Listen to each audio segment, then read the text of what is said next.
God creates out of nothing. Wonderful, you say. Yes, to be sure, but he does what is still more wonderful. He makes saints out of sinners. In the title itself, The Shawshank Redemption presents us with something to think about. Shawshank obviously refers to the Shawshank prison, in which we spend 95% of the movie. Director Frank Darabont beautifully portrays this place with dark blues and grays. Even the lack of the iconic orange jumpsuit helps to appreciate the dullness of this place. The narrow lens shots and tight doorway transitions help us to feel truly imprisoned in our 2+ hour journey with Andy and the rest of the prisoners in Shawshank. These prisoners are the key to finding the redemption in Shawshank. So often as a society, we always assume that the bad people are put into prison and the good people are left outside. Shawshank Redemption challenges this idea throughout the movie. In fact, the only real moral goodness and struggle to keep humanity that we see are the prisoners. The prisoners of Shawshank are there because they have been convicted of a crime, but in many ways they seek to redeem themselves.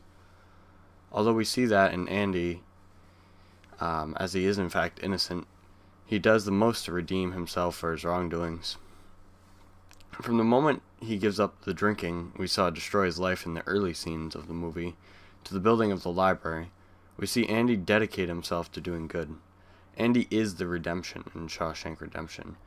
Darabont does a great job of emphasizing this, where he goes from these tight enclosed shots to these large panning shots in some of Andy's greatest moments that give us hope that something more can exist for these prisoners that we've grown to love. I think the contrast between the rowdy, wild nature of the group when Andy's bus first arrives and that key scene where we see the library finally being in use is an interesting one. It in many ways represents that bad people often act in unrelatable and unreasonable ways because of a lack of tools. Not tools in the sense of physically building the library, but the library represents a path to education and culture and skilled labor. These things are all important in the broader society and not just within the walls of Shawshank. Finally, I'd point to the character of Warden Samuel Norton. In one of the first interactions of many that we see between Andy and the warden, he hands Andy back his Bible that he seems to be diligently reading and states the following: "Salvation lies within." The warden has an internal conflict with religion. On one hand, he often quotes the Bible and even states that upon the arrival of the prisoners. However, his actions are often contradictory to the Bible's teachings. For example, his hidden safe used for illegal and immoral money laundering is hidden behind a crocheted frame of the Bible quote about judgment. Norton rules over the prison by laws that he fundamentally breaks. However, like every movie, this one is not perfect. The story arc of Tommy Williams is one that feels placed out of necessity. They had to introduce a character in order to make a firm decision that Andy was innocent, and Tommy's own story of getting educated feels secondary to this.